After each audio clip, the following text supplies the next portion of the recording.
Hello friends, investing idea channel में आपका बहुत बहुत स्वागत है। दोस्तों, एफएल इंडिया का शेयर प्राइस 4000 को क्रॉस कर चुका है और जितने भी ब्रोकरेज फर्म्स ने इसके टारगेट प्राइस दिए थे ये सबको बीट कर चुकी है।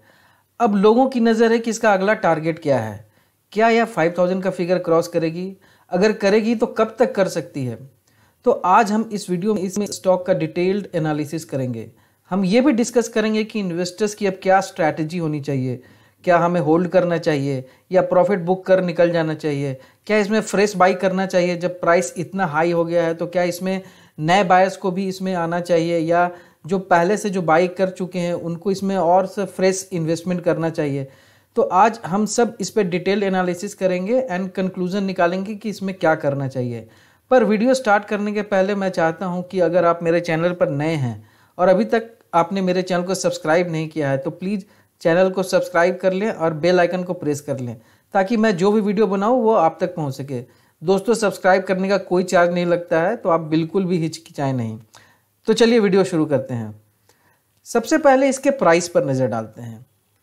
ये जो प्राइस आपको दिख रहा है ये 16 दिसंबर का प्राइस है एंड 16 दिसंबर को इसने 4000 का फिगर क्रॉस किया। सो 16 दिसंबर को इसका क्लोजिंग जो प्राइस है वो 4025 है। इसका पिछले 52 यानी कि पिछले एक साल का देख लेते हैं, लो है 899 एंड हाई है 4072। सो ये जो 4072 है वो हाई 16 दिसंबर को ही गई। अब चलिए इसका पिछले 6 महीने का चार्ट पैटर्न देख लेते हैं। तो देखिए दोस्तों, ये पिछले 6 महीने का चार्ट पैटर्न है। तो ये जो है 16 जून को ट्रेड कर रही थी 1479 पे एंड इसने 2000 क्रॉस किया ये 10th ऑफ अगस्त को एंड सितंबर 14 को इसने 3000 का फिगर क्रॉस किया। तो ये जो फिगर 2000 से 3000 का जो फिगर है उसने हार्डली 1 मंथ में क्रॉस कर लिया एंड 3000 से जो 4000 का फिगर है जो उसने यहाँ पे क्रॉस किया 16 दिसंबर को, तो ऑलमोस्ट आप बोल सकते हैं कि विद इन 3 मंथ्स इसने 3000 से 4000 का फिगर क्रॉस कर लिया। अब एक बार नज़र डाल लेते हैं इसके पिछले एक महीने का जो इसका मूवमेंट हो रहा है, इसका क्या वॉल्यूम क्या है, कितने इसमें बाइंग हो रहे हैं, इसका डिलीवरी परसेंटेज क्या है। तो एक बार ये नज़र डाल लेते हैं। तो आप देख रहे होगे दोस्तों, इस पिछले एक महीने में इसका जो लो है यहाँ पे 2900 दिख रहा है जो कि 19 नवंबर को था एंड हाई जो दिख रहा है 16 दिसंबर को। सो विद इन 1 मंथ ये जो है अराउंड 1100, अगर एब्सोल्यूट वैल्यू टर्म में बात करें तो 1100 का इसने जंप लिया है। एंड अगर आप इसकी देखिएगा वॉल्यूम कितना, इसमें वॉल्यूम कितना, बाइंग कितनी हो रही है, तो 1,21,000 यहाँ दिख रहा होगा। उसके बाद यहाँ 1 लाख के ऊपर यहाँ दिख रहा है, फिर ये 2 लाख का यहाँ है ये 27 नवंबर को। एंड ये देखिए ये फ्रेश बाइंग जो इसमें हो रही थी ये 2 to 7 दिसंबर के आसपास इसमें 1 लाख से ऊपर का ही बाइंग हो रहा था एंड 16 दिसंबर को जब इसका प्राइस 4000 के ऊपर क्रॉस कर गया तो भी इसमें देखिए बाइंग कितनी हाई है। इनफैक्ट आप देखोगे तो पिछले एक महीने के सबसे ज़्यादा बाइंग जो है वो 16 दिसंबर को ही हुई है। अब एक बार इसका डिलीवरी भी देख लेते हैं। तो ये 16 दिसंबर का डिलीवरी है। तो ये देखिए डिलीवरी इसकी दिख रही है 44.05%। तो डिलीवरी भी काफ़ी अच्छी है। जनरली माना यह जाता है कि जिसकी डिलीवरी अच्छी हो तो उसका प्राइस के मूवमेंट के भी चांसेस ज़्यादा होते हैं। अब एक बार नज़र डाल देते हैं इनके मार्केट कैप पे और क्या क्या इनका फाइनेंशियल पैरामीटर। तो मार्केट कैप देखिए ये 10,217 मार्केट कैप इनका है एज ऑन 16 दिसंबर एंड इसने सेल्स ग्रोथ भी अच्छा दिया है, अराउंड 50.33% का सेल्स ग्रोथ दिख रहा है। प्रॉफिट ग्रोथ अच्छा दिख रहा है 18% का अराउंड। रिटर्न ऑन इक्विटी भी इनका अच्छा है 31.13। बुक वैल्यू से ये काफ़ी ऊपर चल रही है। देखिए बुक वैल्यू जो है 68.98 है बट बुक वैल्यू से ये काफ़ी ऊपर चल रही है। इनका पी रेशियो भी देखिए अच्छा है 355 के आसपास है। एक चीज़ है कि ये डिविडेंड नहीं देती है कंपनी। तो एक्चुअली ये 2 साल पुरानी कंपनी है बट इसने एक बार भी अभी तक डिविडेंड नहीं दिया है। सो एक ये थोड़ा सा इसका जो भी डिविडेंड के पॉइंट ऑफ व्यू से स्टॉक खरीदते हैं उनके लिए थोड़ा सा ये प्रॉब्लम है। प्रॉब्लम क्या है, मतलब उनके लिए थोड़ा सा ये इंटरेस्टिंग आप बोल सकते हो कि ये स्टॉक नहीं है जिनका पॉइंट ऑफ व्यू डिविडेंड होता है, but that doesn't matter most. अब एक बार इनके सेल्स एंड नेट प्रॉफिट पर देख लेते हैं, नज़र डाल लेते हैं। तो इनका अगर मैं सेल्स देखूं तो ये सितंबर 2019 में 84 करोड़ था, जो कि सितंबर 2020 में 134 करोड़ हो गई। तो ये करीब करीब अच्छा जंप दिख रहा है, 50% के लगभग जंप दिख रहा है, ज़्यादा ही जंप दिख रहा है 60%, 55% के आसपास जंप दिख रहा है इनका ईयर ऑन ईयर। एंड अगर इनके नेट प्रॉफिट पर नज़र डालूं तो ये देखिए नेट प्रॉफिट जो उनका था सितंबर 2019 में 15 करोड़ था, एंड ये सितंबर 2020 में 26 करोड़। तो ये करीब करीब इसमें भी अच्छा खासा जंप देखने को मिल रहा है, 60% का जंप इसमें भी देखने को मिल रहा है प्रॉफिट में। अगर आप पिछले क्वार्टर की भी बात करें तो पिछले क्वार्टर से भी इनका अच्छा सेल्स इंक्रीज हुआ है, 89 से 134 एंड 18 टू 26। तो अगर आप देखोगे तो ये क्वार्टर टू क्वार्टर भी इनका ग्रोथ ही दिख रहा है प्रॉफिट में या सेल्स में। अब एक नज़र डाल लेते हैं कि इन्होंने कितना रिटर्न कितना दिया है पिछले एक साल में। अगर एक वीक की बात करें तो 8.82% रिटर्न दिया है पिछले एक वीक में। अगर पिछले एक महीने की बात करें तो 36% का रिटर्न दिया है। अगर पिछले 3 महीने की बात करें तो 33% का रिटर्न दिया है। एंड अगर 6 महीने की बात करें तो 172 का रिटर्न दिया है, पिछले एक साल में 178। तो ये जो आप देख रहे होंगे अभी स्क्रीन पे, तो ये हर एक जो क्वार्टर हो या ईयर हो या आप बोल सकते हो हाफ ईयरली देख रहे हैं, तो सब जगह ये रिटर्न जो दे रही है अच्छा खासा रिटर्न दे रही है इन्वेस्टर्स को। अब एक नज़र डाल लेते हैं इसके शेयर होल्डिंग पैटर्न पर। सो अगर आप देखोगे तो जो इनका शेयर होल्डिंग पैटर्न है ये बिल्कुल भी चेंज नहीं हुआ है। ये आप देखोगे सितंबर 2019 में 68.4% था एंड अभी भी 68.4% है। तो जो प्रमोटर की होल्डिंग है वो बनी हुई है। तो अगर किसी भी कंपनी में प्रमोटर की होल्डिंग बनी हुई होती है या इंक्रीज होती है तो अच्छा माना जाता है कि ये कंपनी अच्छी है, प्रमोटर जो है इंटरेस्ट ले रहे हैं और बिजनेस डूबेगी नहीं। तो एक अच्छी बात है। दूसरी चीज़ देखने वाली बात है कि जो इसमें FII जो फॉरेन इंस्टीट्यूशनल इन्वेस्टर्स होते हैं उसमें इंक्रीज हुआ है। अगर आप देखोगे तो ये 7.59 जो सितंबर में 2019 में थी, ये जाके 8.4% हो गई सितंबर 2020 में। एंड इसके कारण क्या है कि नंबर ऑफ FII इन्वेस्टर्स जो हैं वो भी इंक्रीज हो गई है। आप देखोगे यहाँ पे दिख रहा होगा 31 to 53 हो गई है।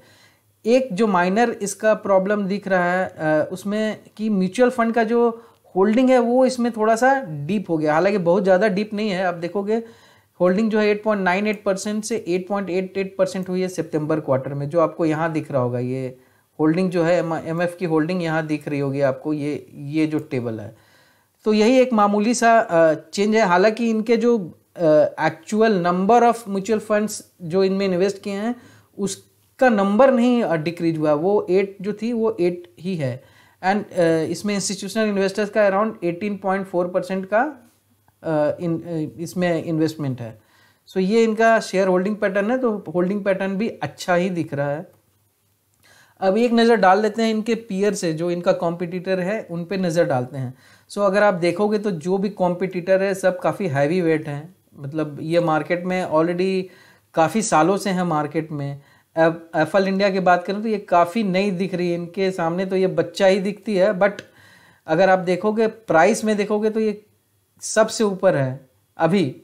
बट इसका एक ये भी रीज़न कि ये सब जो कंपनी है काफ़ी बोनस दे चुकी है, डिविडेंड दे चुकी है, स्प्लिट हो चुका है। सो ये एक पैमाना नहीं है प्राइस का कि इनका प्राइस कम है और उसका प्राइस ज़्यादा है। बट अगर हम कंपेयर भी करेंगे ये सब कंपनी से जो हैवी बेट है, तो उनके कंपेयर में भी ये अच्छा स्टैंड कर रही है। और बड़ा फैक्टर ये है कि ये जो जितनी पुरानी कंपनियां हैं ये ज़्यादातर जो फोकस करती हैं यूरोपियन मार्केट में, US मार्केट में, जो कि काफ़ी सैचुरेटेड मार्केट है। एंड एफएल इंडिया जो है वो इमर्जिंग मार्केट में फोकस करती है, जो कि अपकमिंग मार्केट है। तो ये हम आगे भी आपको बताएंगे इसका एग्जैक्टली क्या है, इमर्जिंग मार्केट में कौन कौन सा मार्केट में ये फोकस करती है, जो कि एक स्ट्रॉन्ग पॉइंट है ये कंपनी का भी।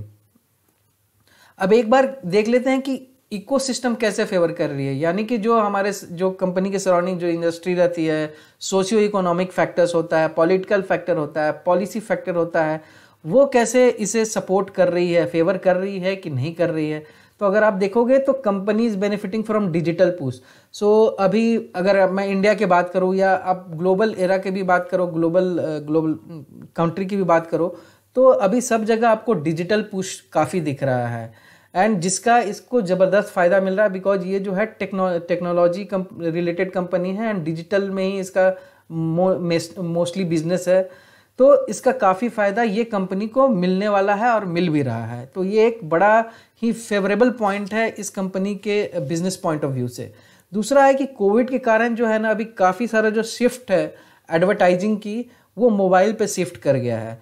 पहले क्या होता था कि लोग प्रिंट मीडिया हो या इलेक्ट्रॉनिक मीडिया में जो आते हैं टीवी रेडियो, सो उससे ज़्यादा लोग मोबाइल पे एडवर्टाइज करना स्टार्ट कर दिया बिकॉज काफ़ी सारे ट्रांजेक्शन जो है वो मोबाइल पर होने लगी है। अगर मैं ओवरऑल इंडस्ट्री की बात करूँ एडवर्टाइजिंग इंडस्ट्री की, तो डिजिटल एडवर्टाइजिंग का जो इंडस्ट्री है उसका शेयर है 20%। ये 20% जो शेयर है ओवरऑल एडवर्टाइजिंग मार्केट का जो शेयर है उसमें डिजिटल जो है काउंटेबल है 20% के लिए। एंड इसमें अनुमान है कि नेक्स्ट 3 to 5 ईयर्स में जो मार्केटिंग मोबाइल के थ्रू होगी वो 50% तक हो जाएगी। और वो क्यों होगी वो भी मैं आपको आगे में दिखाऊंगा।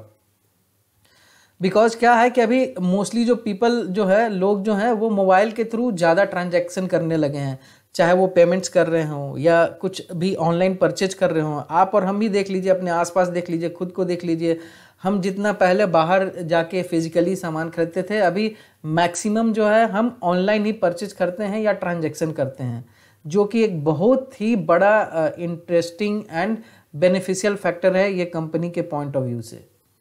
तीसरा एंड अनदर पॉइंट क्या है जो फेवरेबल है कंपनी के पॉइंट ऑफ व्यू से कि लोग जो है मोबाइल स्क्रीन पे ज़्यादा टाइम स्पेंड कर रहे हैं। और वो मोबाइल स्क्रीन की बात क्यों कर रहा हूँ मैं, क्योंकि इनका जो बिजनेस मॉडल है वो mobile device and other connected device से ही रिलेटेड है, जिसमें ये एडवर्टाइजिंग एंड मार्केटिंग करते हैं। सो मोबाइल स्क्रीन पे जो स्पेस टाइम है लोगों का काफ़ी बढ़ गया है। अगर मैं इंडिया की बात करूँ तो ऑन एन एवरेज हाल ही में एक रिसर्च हुई थी जिसमें करीब अराउंड 5 आवर्स जो है एवरी डे जो इंडियन कंज्यूमर्स हैं वो मोबाइल पर स्पेंड करते हैं। एंड ये हम आप खुद के एक्सपीरियंस से भी बता सकते हैं कि हम कितना टाइम मोबाइल पर स्पेंड करते हैं, इंटरनेट पे स्पेंड करते हैं। थोड़ा सा भी मौका मिलता है तो हम एक नज़र डाल देते हैं मोबाइल पे। तो ये जो है वो जो ट्रेंड है वो इसको काफ़ी फेवर कर रही है। अब तो एक दूसरा फैक्टर ये है कि जब अगर मोबाइल पे लोग इतना स्पेंड कर रहे हैं तो business will also grow, because लोग ज़्यादा मोबाइल पे स्पेंड करेंगे तो बिजनेस भी ज़्यादा ग्रो करेगा। बिकॉज एडवर्टाइजिंग कंपनीज के फोकस भी ये मोबाइल डिवाइस पे ज़्यादा होगी, उस पर ज़्यादा वो स्पेंड करेंगे। तो as long as the business will grow, इनका भी बिजनेस ग्रो होगा। और जो दिख भी रहा है कि आगे आने वाले सालों में ये और ग्रो करेगी। अभी मार्केटियर्स जो हैं, जो कि जनरली कंपनी अपने प्रोडक्ट को एडवर्टाइज करती है, तो वो अभी क्या हो रहा है कि काफ़ी सारा जो अभी रिसेंट सिचुएशन है कोविड के कारण हो या जो ट्रेंड दिख रही है उसके कारण जो उन्होंने एडवर्टाइजिंग का जो अपना मैक्सिमम बजट है ना वो उन्होंने इंक्रीज कर दिया मोबाइल के through rather than going through TV या न्यूज़पेपर। सो इनका ज़्यादा जो कंपनीज का जो रीच दे उन लोग सोच रहे हैं कि ज़्यादा लोग टाइम स्पेंड कर रहे हैं मोबाइल पे तो उन पे ही ज़्यादा एडवर्टीजमेंट दिया जाए। अब एक बड़ा ही इम्पॉर्टेंट फैक्टर ये है इनके फेवर में कि स्मार्टफोन का जो यूज़ है वो एवरी पासिंग डे ये इंक्रीज हो रहा है। एंड इंडिया में ऑलरेडी इनका जो पेनिट्रेशन है ये रूरल एरिया में भी काफ़ी डीप हो गया है, बिकॉज स्मार्टफोन जो है रूरल एरियाज में भी काफ़ी आ गए हैं। तो इन्होंने अपना थोड़ा सा शिफ्ट जो है रूरल एरियाज पे भी किया है, फोकस किया है and they are going deep into rural market, जो कि इनका एक स्ट्रैटेजी भी है जो हम आगे भी आपको बताएंगे। एंड जो दिखने में आ रहा है कि डिजिटल और मोबाइल एडवर्टाइजिंग जो इंडिया में है वो अगले 3 से 5 साल में around 30% compounded annual growth rate से बढ़ने वाली है, जो कि बहुत ही फेवरेबल पॉइंट है कंपनी के बिजनेस और पॉइंट ऑफ व्यू से।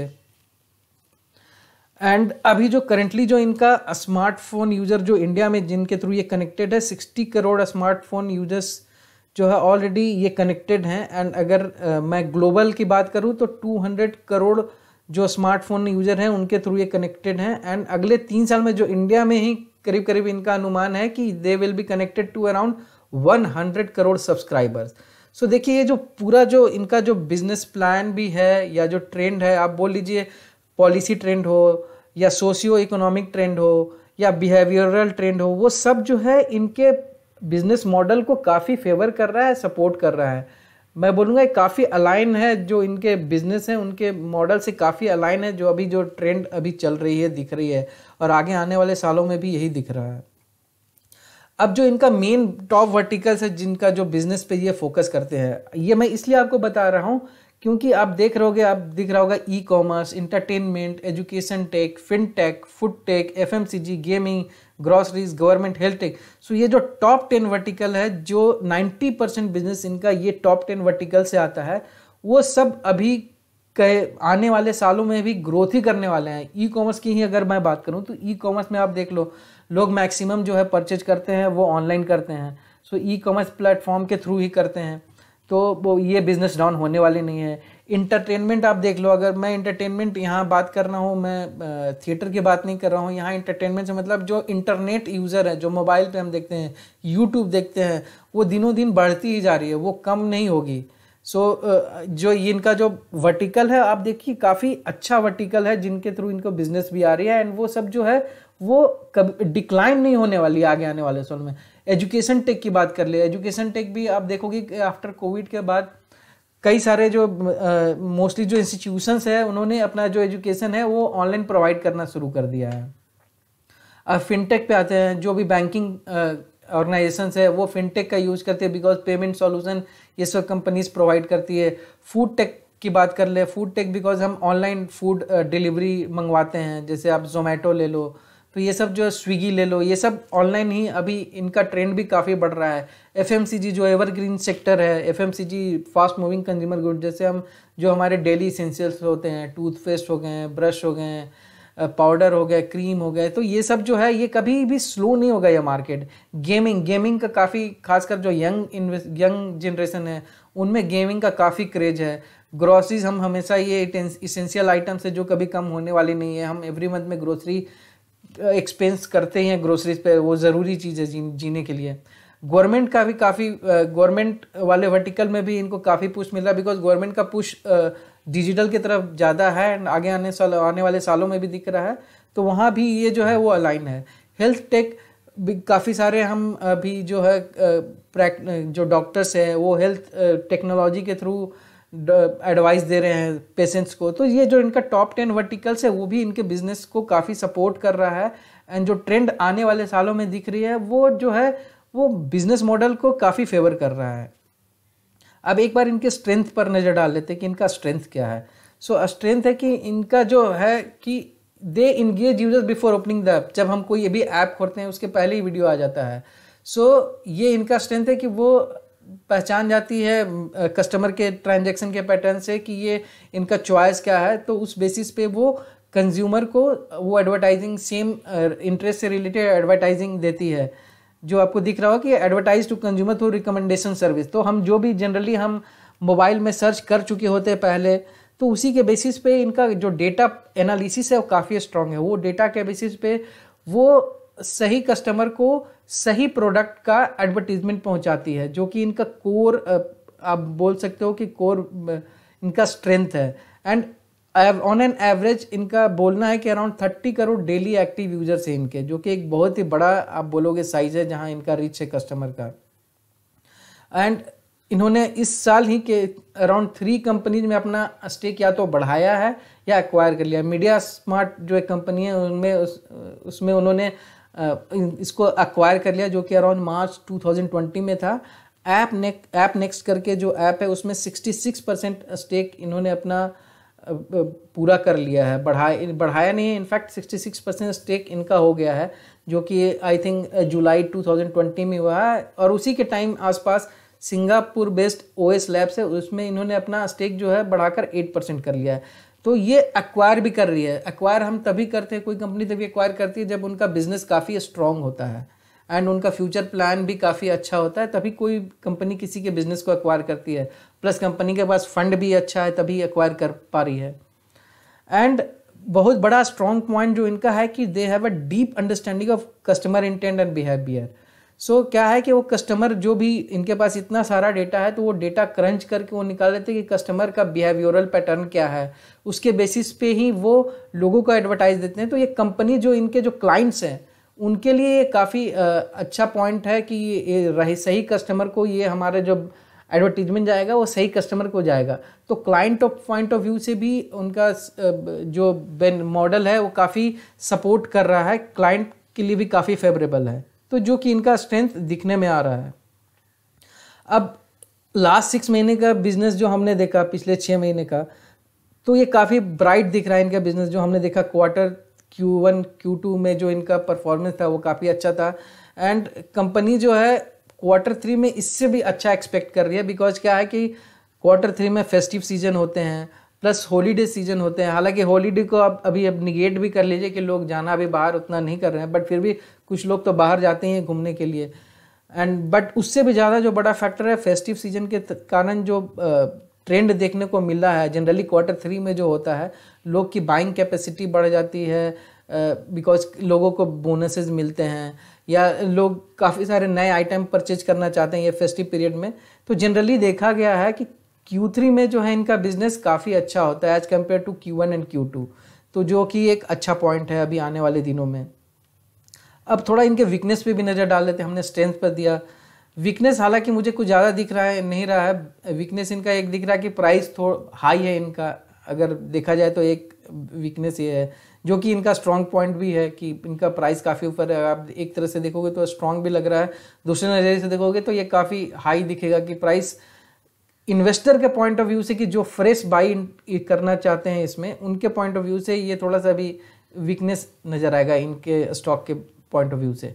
दूसरा है कि इनका जो प्राइस है वो इनके बुक वैल्यू से काफ़ी हाई है, जो हमने पहले आपको दिखाया भी कि उनका बुक वैल्यू इतना दिख रहा है 300 के आसपास, बट जो इनका प्राइस वो काफ़ी है, तो वो एक इनका वीकनेस पॉइंट दिख रहा है। थर्ड, जो मैंने आपको पहले भी बताया कि एमएफ की जो होल्डिंग है, म्यूचुअल फंड की होल्डिंग है, वो ये क्वार्टर में थोड़ा सा मामूली सा उसमें डीप दिख रहा है, हालांकि बहुत ज़्यादा नहीं है। Number of MF company same ही है, जो 8 थी वो 8 ही है, बट उनका जो होल्डिंग है कुछ 8.84 से कुछ 8.48 हो गया, जो कि बहुत ही मामूली सा मैं बोलूँगा कि डिक्रीज है, एंड ये आने वाले दिनों में हो सकता है इंक्रीज भी कर जाए। तो ये जो थोड़ा बहुत मुझे वीकनेस दिख रही है, जो कि बहुत ज़्यादा मुझे नहीं लग रहा है कि फैक्टरिंग करेगा प्राइस में। अब एक बार इनकी स्ट्रैटेजी भी देख लेते हैं। सो अगर मैं इनकी स्ट्रैटेजी देखूँ तो जो मैं पहले बताया कि इनका जो मेन फोकस है वो इमर्जिंग मार्केट में है। सो इंडिया भी एक इमर्जिंग मार्केट है, उसी तरह south east Asia, middle east African countries है, तो ये सब इमर्जिंग मार्केट में आती है। एंड इमर्जिंग मार्केट में भी यही ट्रेंड देखने को मिल रहा है, लोग वहाँ भी ज़्यादा टाइम स्पेंड कर रहे हैं मोबाइल पे, उधर भी लोग ज़्यादा एडवर्टीजमेंट डाल रहे हैं मोबाइल पे, परचेज ज़्यादा कर रहे हैं, तो ट्रेंड जो है वो ऑलमोस्ट सेम ही है। और इनका रेवेन्यू भी आप देखोगे तो अराउंड 50% रेवेन्यू इनका इंडिया से आ रहा है एंड 50% जो रेवेन्यू आ रहा है इंटरनेशनल मार्केट से। एंड इनका जो नेक्स्ट स्ट्रैटेजी है कि अभी रूरल मार्केट पे ये काफ़ी फोकस करने वाले हैं, और इनफैक्ट इन्होंने रूरल मार्केट में लोकल लैंग्वेज में जो अराउंड 33 लोकल लैंग्वेज है इंडिया में, उस पर एडवर्टाइज करना शुरू कर दिया है। तो इनका ये जो स्ट्रैटेजी है ना, रूरल मार्केट से अब काफ़ी लोग टियर 1 बोल दीजिए, टियर 2 या टियर 3 सिटीज़ बोल दीजिए, या आप बोलिए रूरल एरियाज जो है, गांव देहात जो है, वहाँ भी इनका रिच काफ़ी ज़्यादा दिख रहा है, डीप होता जा रहा है, तो जो कि बिजनेस पॉइंट ऑफ व्यू से, कंपनी पॉइंट ऑफ व्यू से काफ़ी अच्छा है। अब इनका बहुत बड़ा एक पॉइंट है कि ये इन्वेस्टमेंट, रिसर्च एंड डेवलपमेंट में काफ़ी इन्वेस्ट कर रहे हैं, बिकॉज इनका मानना है कि जो मेरा बिजनेस मॉडल है केवल वो मोबाइल डिवाइस तक ही सीमित नहीं रहेगा।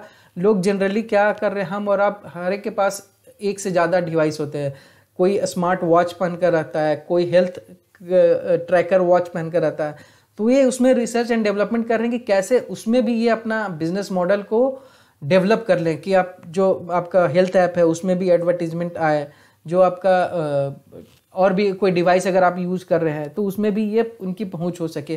तो ये कंप्लीट ये डेवलपमेंट मॉडल ये अभी इनका चल रहा है, रिसर्च चल रहा है, जो कि एक अच्छी बात है किसी कंपनी के लिए कि वो अपने आगे के स्ट्रैटेजी में ये देख रहे हैं कि हम कैसे और डेवलप करें। तो दोस्तों ये सब जो मैंने आपको बताया ये एक्चुअली इनका हमने स्ट्रेंथ देखा, हमने इनका बिजनेस देखा क्या है, हमने इनका ये देखा कि स्ट्रैटेजी क्या है। तो ये सब चीज़ जो है वो बहुत ज़रूरी रहती है किसी भी कंपनी के ग्रोथ के लिए।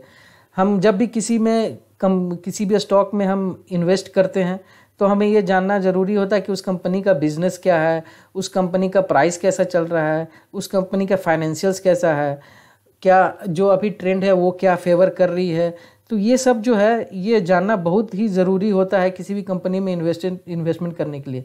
तो ये पूरी स्टोरी देखने के बाद ऐसा हमें लगता है कि इसके प्राइस के और काफ़ी आगे जाने की उम्मीद है। हालांकि मैं गारंटी तो नहीं दूंगा या बोल रहा हूँ गारंटी के साथ, बट जो मैं देख रहा हूँ कि कंपनी का टेक्निकल एंड फंडामेंटल बहुत स्ट्रॉन्ग दिख रहा है। तो ये काफ़ी लंबी रेस का घोड़ा दिख रहा है। तो जिन्होंने इसे खरीद कर रखा है, मेरे विचार में तो उन्हें होल्ड करके रखना चाहिए, बिकॉज Q3 के बाद ये और आगे जाने की उम्मीद है इसके प्राइस की। एंड दोस्तों ये लॉन्ग टर्म का स्टॉक है, ये शॉर्ट टर्म का स्टॉक नहीं है। तो अगर लॉन्ग टर्म पर्सपेक्टिव से इसमें कोई फ्रेश बाई करना चाहते हैं तो वो भी कर सकते हैं, बट शॉर्ट टर्म वालों के लिए अगर आपका रिस्क एपिटाइट अगर हाई है तो ही ले सकते हैं, बिकॉज प्राइस इनका काफ़ी आगे जा चुका है। एंड अगर आपने पहले इस स्टॉक को खरीद कर रखा है short term point of view से, तो मुझे ऐसा लगता है कि आपको प्रॉफिट तुरंत बुक नहीं करनी चाहिए, थोड़ा सा वेट कर लेना चाहिए, थोड़ा सा आप पेशेंस रखें, Q3 का रिजल्ट देख लें, तभी इसमें अगर आपको लगता है तो प्रॉफिट बुक करें, वो भी जो है शॉर्ट टर्म इन्वेस्टर के लिए। हालांकि जो आप लॉन्ग टर्म देख रहे हैं तो मुझे लॉन्ग टर्म में तो एक काफ़ी अच्छा स्टॉक दिख रहा है। मुझे लग रहा है ये कहीं ऊपर जाएगी जो अभी जो इनका प्राइस है। तो ये जो है ये मेरा एक एनालिसिस है, जो आप पूरे एनालिसिस से आप खुद भी अपना डिसीजन ले सकते हैं कि क्या हमें इसमें बाई करना चाहिए, क्या हमें होल्ड करना चाहिए, क्या हमें इसको सेल करना चाहिए, क्या इसमें फ्रेश इन्वेस्टमेंट करनी चाहिए। तो ये सब जो फैक्टरिंग मैंने बताया वो सब आप खुद भी सोच सकते हैं, उसके बेसिस पे डिसीजन ले। एंड मैं ये भी कहूँगा कि आप अपने जो फाइनेंशियल एडवाइज़र हैं जिनसे आप पूछते हैं इन्वेस्टमेंट के बारे में, एक बार उनसे भी पूछ लें एंड थोड़ा सा अपना भी रिसर्च कर लें एंड तभी डिसीजन लें, किसी के कहने पर ना जाए। मैं केवल यहाँ आपको इन्फॉर्मेशन देने आया हूँ जो मैंने आपको दिया। सो दोस्तों इस वीडियो में इतना ही। मुझे लगता है कि ये जो मैंने आपको इन्फॉर्मेशन दिया उससे आपको काफ़ी फ़ायदा मिलेगा इसमें डिसीजन लेने में कि बाय होल्ड या मुझे सेल करना है। तो दोस्तों इस वीडियो में इतना ही। अगर आपको वीडियो अच्छा लगा तो प्लीज़ मेरे वीडियो को लाइक कर दें एंड अपने फ्रेंड्स एंड रिलेटिव्स के साथ भी ये वीडियो को शेयर करें ताकि उनको भी इसके बारे में मालूम चले। सो थैंक्स दोस्तों वीडियो के लिए and I will come back to you again with some other topic with some other stock. So आज के लिए इतना ही, धन्यवाद।